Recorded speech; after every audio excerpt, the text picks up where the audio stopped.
I'd always known that my great-grandma was an orphan, but in late October of last year, she decided to tell me the truth about what happened to her family.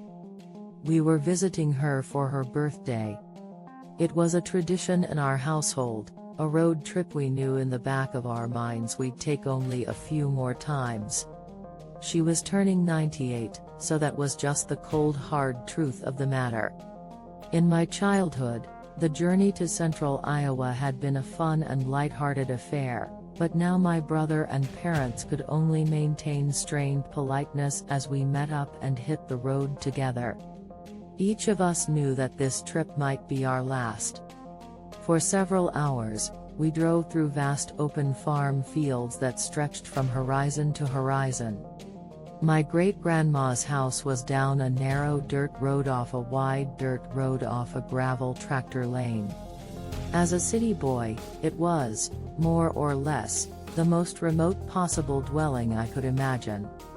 She was born there, had lived her entire life there, and would soon, well. As we parked in an open muddy rectangle and stepped out to stretch our legs, the constancy of the place surrounded me. Every single year of my life, this house and its land had been exactly the same. The sky was open blue, the earth was a sea of waving gold, and the wind was a smooth river of cool warmth. There was never anything to mar those three pillars of sensory experience except the house, the barn, a defunct old tractor, and the bell. The bell was a simple thing raised high on an old metal crook. It sat out in the fields about a quarter-mile from the house, serving as a measure of the wind.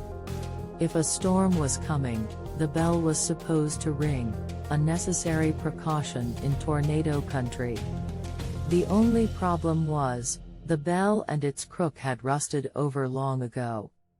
Every time I got out of the family van from age 5 to age 26, I glanced that direction and felt a sense of unease as my gaze fell upon that decayed artifact. This time, at age 27, I looked over and saw that the bell had been scraped and polished clean of rust. It glinted in the sunlight, practically daring me to look at it. I followed my family inside while struggling with a feeling of dread that I couldn't articulate. Who had cleaned the bell? And why? I tried to stop thinking about it as we gathered in the kitchen and said our hellos. My great-grandma was making tea, and shooed off our attempts to help. She was a frail woman for whom movement was difficult, but she'd never let that stop her. The Wi-Fi password is on a note in the living room, she told us with unquestionable authority. Go stare at your phones and the tea will be ready in a moment. My brother and I did as we were told, but my parents turned on the television instead of looking at their phones. For a few minutes, we stayed in our separate worlds, only returning to the present when my great-grandma brought in the tea. And we had a nice time. That night, when everyone else was long asleep, I happened to open my eyes and see a glow under the door of the guest room I shared with my brother. My parents were in a different room and would not see the same light, so it was up to me to investigate. Quietly, so as not to wake him, I crept out and down, finding my great-grandma still awake. She sat in her big jade leather chair, her gaze on the television. She asked me without looking my way, "You don't fall for this stuff, do you?" "What, like ads?" She pointed her thin little arm at the nearby couch. "Sit." I sat. "I'm going to tell you a family secret," she said softly, finally looking my direction. "It's for you, and possibly for your brother, but not your parents. Do you understand?" I didn't, not fully, but I nodded. "You know I was an orphan for a time. Born in this house, lived with my family, but then raised by an uncle after it happened?" She didn't wait for my nod. "I was 10 years old that night. It was my birthday. My mother had gotten me a small cake about the size of your fist. I looked forward to that cake every year, since we didn't exactly have sweets bounding about back then. It was 11 cents, so rather expensive, but my mother got one for every one of us on our birthdays, no matter what she had to scrimp or save.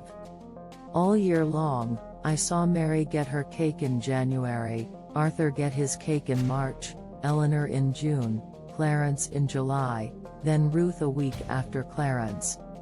Then it was months and months until me, the odd one out, on October 29. I was so excited for that cake. As the days rolled closer, as the morning dawned, as the hours inched by, I hopped around the house like a bunny rabbit. But I wasn't allowed to eat it until well after supper. I stared at the clock, so I know. Yes, that one on the mantel there, the brass and chrome one. Same one. But I stared at the clock, so I know, night fell at 6:41. That was the moment bright orange stopped glinting off that clock and my mother rose to light a lamp. I looked up at her. Now. She smiled and shook her head. My brothers and sisters complained in a chorus in support of me, but she just shook her head at them. Too soon, and she'll ruin her supper. Father came in from the fields not long after that, dirty and tired as all get out. He ate in silence while we chattered endlessly about what type of cake it would be. Under the frosting, who knew? It might be raspberry, vanilla, or even chocolate.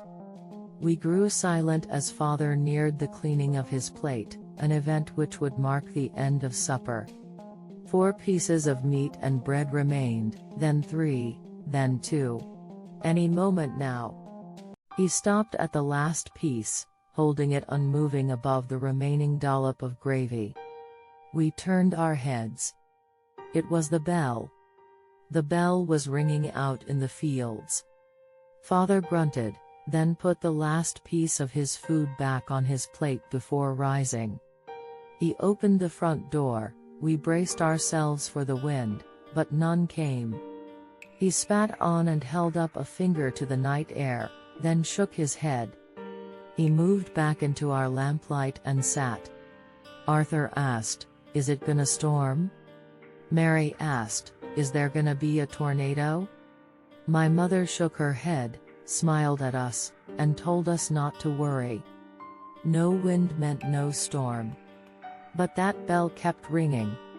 My father dipped his last piece of food in the gravy and prepared to eat it despite the constantly ringing bell, but then sighed and put it back down. He motioned to Clarence. Clarence was the oldest, so he understood. He was nearly a man himself, and tying the bell would be no problem. He grabbed a candle, protected the flame with his hand, and headed out the open front door. My brothers and sisters and I piled up to the window. Opening it, we found nothing but absolutely still chilly air. We watched his little spot of light move out around the house and into the fields in the direction of the bell. The clanging metallic sound stopped, finally, and the candle's little flame hovered next to it for a solid minute. "Why's he taking so long to tie it?" Ruth asked. Eleanor suggested, "Maybe he's having trouble making a knot. Knots are tough." We watched for another minute or two before, and I know how this sounds, the little flame in the distance began to rise. Slowly, smoothly, straight up. We followed it with our eyes, exclaiming the entire time, as it moved out of sight beyond the roof overhang. The bell began ringing again. "His knot must have come loose," Arthur said. Our parents came to look at our insistence, but there was nothing to see by then. Father motioned to Arthur. Happy to help out, Arthur grabbed a full lamp rather than a candle. He hurried out the front door, around the house, and into the fields while we watched from the window. The lamp was easier to see, and we were absolutely certain he reached the crook. As the lamplight hovered there, the bell stopped ringing. At that point, we had no reason to think anything was amiss. Maybe the wind had just blown a wisp of burning candle string up into the sky and Clarence had gotten lost in the dark. He would see the lamplight, find Arthur, and they would both come back. The rising little flame we'd seen had just been a fluke. Only problem was, staring out into the autumn night, we still felt no wind at all. We stared at that unmoving light for a strangely long period of time. What was he doing out there? Was he calling for his brother? Why couldn't we hear him, if so? Our parents looked away for a moment, and in that instant, the lamp went out. We children bleated, but by the time they glanced back, there was nothing to see. There was only darkness. The bell began ringing again. My father began grumbling, but there were no more sons to send outside. He narrowed his eyes with thought, then handed Ruth, the oldest girl among us, our main lamp. Our mother laughed. "Ruth, be a dear and go find your silly brothers." Ruth was a little hesitant, but she accepted the lamp. Leaving us in darkness without it, she headed out around the house and into the fields. This lamp was brighter, and we could actually see her carrying Hand and her white pajamas in a small lit halo. On the way there, she regularly called out, "Clarence! Arthur! You two lost?" About halfway to where the other two lights had stopped, her calls went instantly silent mid-sentence. "Clarence! Arth!" It wasn't that she'd given up yelling. The sound reaching us had simply stopped completely. We could still see her carrying the lamp, still see her Hand and pajamas, still see her turning this way and that. She even raised the house lamp near her face and we saw her shouting into the darkness. We just didn't hear anything, nothing except that constantly clanging bell, growing faster in pace and louder in urgency. Mary, Eleanor, and I looked up at our parents with fearful gazes. My father shook his head, speaking for the first time that night. "So there's wind out there after all. The air is like a river inside an ocean. It's movin' fast out there, carrying her voice away. But we can't feel it here." My mother seemed worried, but she nodded and accepted that. We saw her accepting it, so we gulped and believed it, too. We all glued our eyes to that open window. Ruth reached the bell, and, in that stronger light, it entered our view unmoving at the exact same time we heard it stop ringing. Ruth looked this way and that, clearly concerned. She seemed to silently yell a time or two before moving closer to the motionless bell. A half-tied rope hung from the crook, an indication that someone had attempted to tie it, but we couldn't see Clarence or Arthur anywhere near her. She put the lamp down on the ground to free her hands for tying the rope the rest of the way, but that mostly hid the light among the low-lying recently harvested stalks. We waited, breaths held. The air held in my lungs started to burn. At long last, we were forced to breathe again.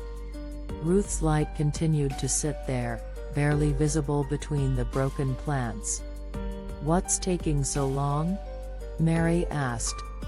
Eleanor said, "I hope she's all right." Father told us, "She's fine. Damn kids are just playing a game with us." Our mother nodded in agreement. "Eleanor, go fetch your sister, will you?" Eleanor shook her head. "No way. It's scary out there.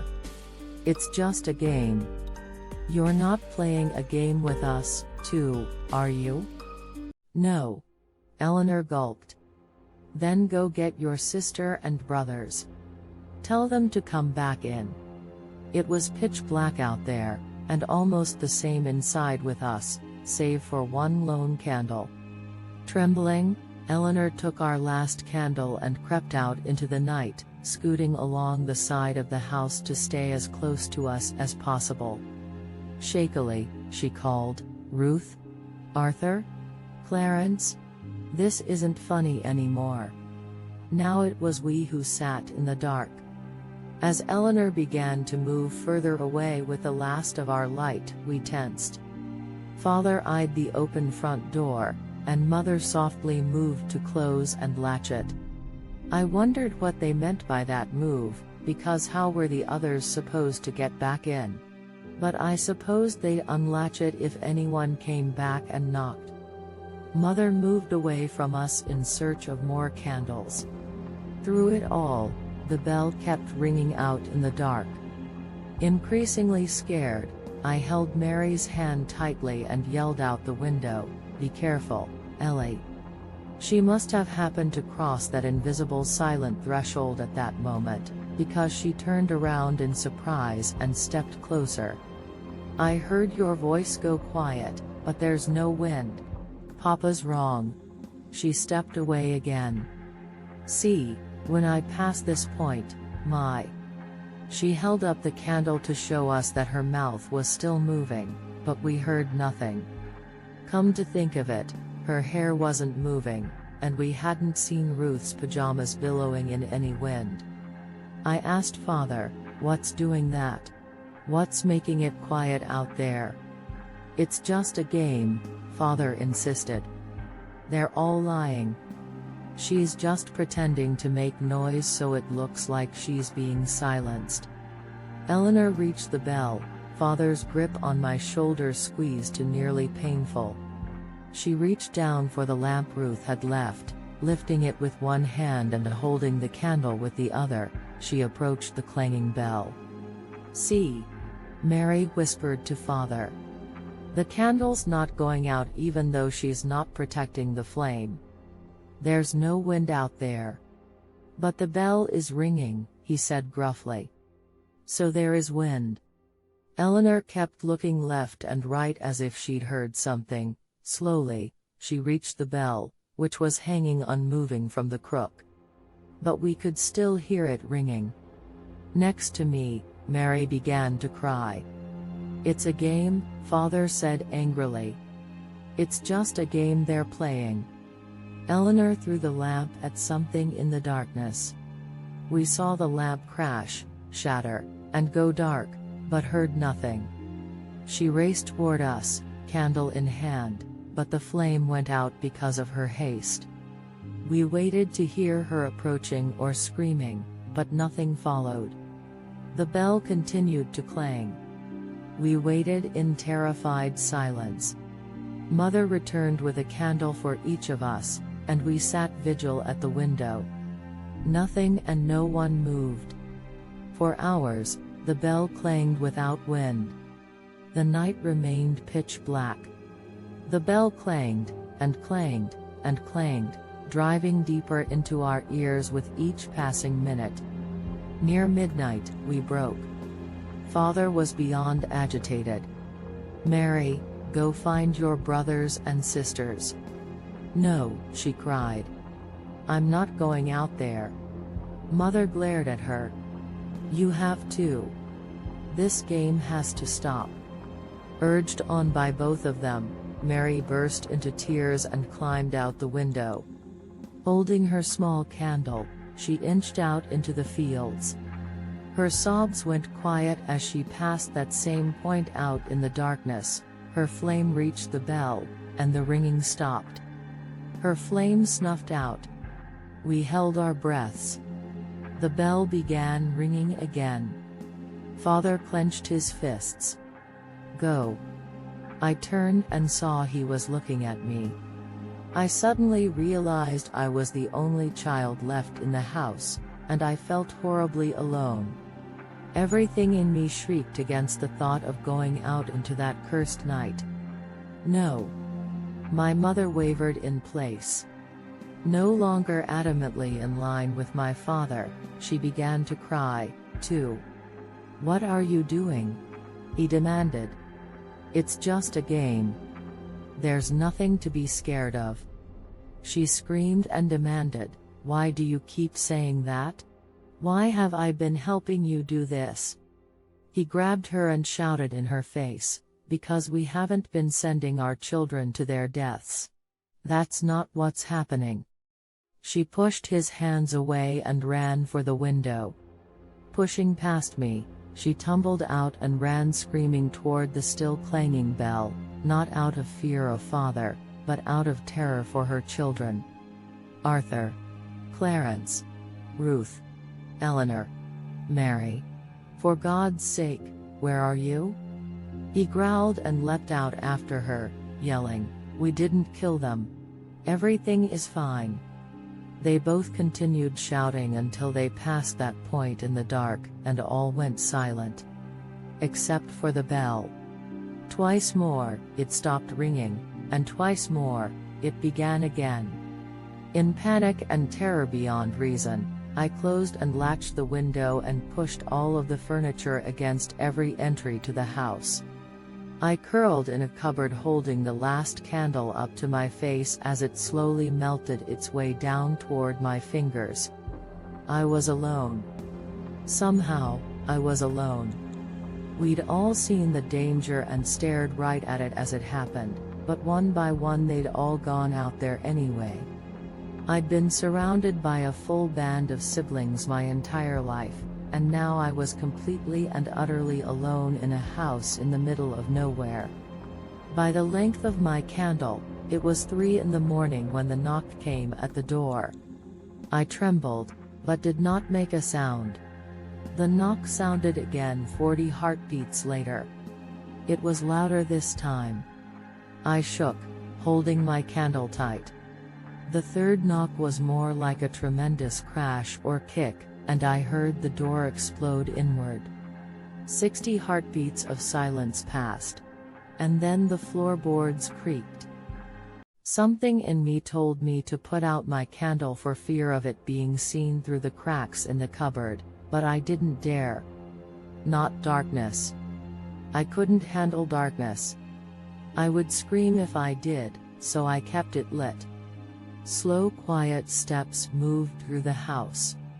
Whoever it was seemed to be pausing and listening at times, at others, they would rush forward to a random spot in a sudden frenzy and then stop abruptly. 400 heartbeats after that, the bell began ringing again. But this time, it rang from inside the house. It rang from the kitchen. It rang from near the bed. It rang outside my cupboard. Clang, 10 feet away, clang, 5 feet away, clang, right up against the cupboard door. And then it opened. I sat expectantly, mouth open and eyes wide, as I waited for my great-grandmother to continue. After a bit, I realized that was it. "But what did you see?" She shook her head. "That's not the point. I'm here, so obviously I survived, and a young man like you doesn't need to know what horrors walk this world outside the paved cities of man." Gulping, I asked, "You're not just pulling my leg? This really happened?" "Yes." Her gaze went distant by television light. "But here's what I want to tell you, and what you should tell your brother. The thing that opened that cupboard door and stared at me from the dark, the thing that hoped to wait out my candle before the coming of dawn, had a bell tied to one of its teeth with a blood-soaked rag, such that it would clang when its mouth was opened for hunting. Somehow, some way, some heroic poor soul managed to tie a warning bell to that thing before they died. We heard that warning bell all night long, and yet my entire family walked out there one by one. We didn't listen because we didn't want to listen. My father knew what he was doing halfway through, but he didn't want to accept what he'd already done, so he did even worse to continue living the lie. I narrowed my eyes. "What are you saying?" She grabbed my hand briefly. "Fear will tell you to put your candle out, but your head will tell you to keep it lit. Don't give in to fear." You keep it lit, you'll get through this. Turning my head, I became aware of a sound in the distance. Is that the bell? I was so caught up I didn't notice. How long has that been ringing? She just clenched her fist and turned back to the television.